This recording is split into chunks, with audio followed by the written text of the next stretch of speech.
The upcoming clips you'll see are the clips I saved for myself long back. Whenever I saw a video on YouTube and I felt that this line was worth listening to again, I used to cut out a clip of that piece of advice or a question worth asking yourself again and again, or maybe a motivational line. But before hearing out those points, I wanted to share something valuable I've learned and experienced, and that is, in order to achieve your goals, there are two things that will matter the most. The first one being the reason behind wanting to do or achieve something. Because at times when the alarm clock rings at 5 am in the morning, it's not the willpower that picks you up, but your reason as to why you want to get up so early. Now, the second one can be understood in two ways. Either you put in such an insane amount of work that you start believing that your dream life or dream self does exist, or you believe in your dream's fulfillment to such an extent such that there is no doubt of failure about you achieving them. And hence, you're putting in that insane amount of work daily because you have this belief that if I put in the work, I am going to get it. Look at your life. Is it where it needs to be? Probably not. And you know why? Because you're not all in. You're treating your dream like an option, not a priority. You can't just be interested in your goals. You have to be obsessed. You need to be fully locked in every day. You want more?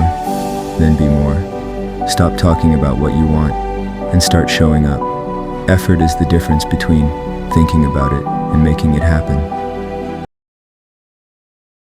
You'll have to keep the fire burning throughout your life. That's the method. Choose such a mammoth goal that you always have to be on your toes, that you never fall complacent, that you can never give yourself the liberty to say, now I am done and I can retire. And my three questions are, what do you want? How badly do you want it? And how much are you willing to suffer? And very often, everything revolves around the first question, what do you want? Because a lot of people are unclear what they want from life. They don't sit down and think through. We are writing our own life story every day, and yet we don't think about it. Who do we want to be? Where do we want to live? What life do we want to lead? So, what do you want is a very powerful question. And then, if an athlete says, I want to be the best, Bill, fine. How badly do you want it? Because you've got to pay a price to be the best. The best pay a big price. You've got to work harder, you've got to commit more, you've got to take more responsibility, you've got to deal with more ups and downs. And if we can deal with that question, how much are you willing to suffer? What one great thing would you dare to dream if you knew you could not fail? If you knew beyond a shadow of a doubt that you could not fail, what one thing would you set as a goal for yourself? What if you only had 6 months to live? What would you stop doing? What would you do more of? Who would you spend time with? What is really important to you? But discipline alone still isn't enough. Because Kobe had one thing that separated him from everyone else. And without it, none of the rest matters. It's a mindset shift. You have to believe that the life you want already exists. There's a quote that goes, to fall asleep, you must first pretend to be asleep.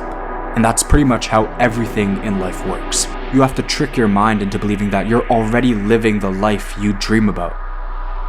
So act like it, perceive yourself as it. And yeah, some people would call that delusional, but most successful people were. They chose to stay locked in on their goals when most people told them not to. Successful people don't sit on ideas. They execute fast. It's the speed between the thought and the action that separates winners from the rest. How long does it take for you to get an idea and then actually take action on it and actually complete that idea. All right, now hear me out here. It might sound super simple, but it's the speed that separates everyone. It was this 19 hours and 6 minutes that forever changed my life, to know that we as human beings are capable of anything, and we don't need any special kind of parents or tools to get there. So I end you with this: don't stop when you're tired, stop when you're done. Thank you very much. If you want a thing bad enough, work day and night for it. Give up your time and your sleep for it. Sweat for it and fret for it and plan for it. Go after that thing with all of your capacity, strength and sagacity, faith, hope and confidence, and stern pertinacity. I'm the one, no matter how bad it is or how bad it gets, I'm going to make it. If life knocks you down, try and land on your back, because if you can look up, you can get up.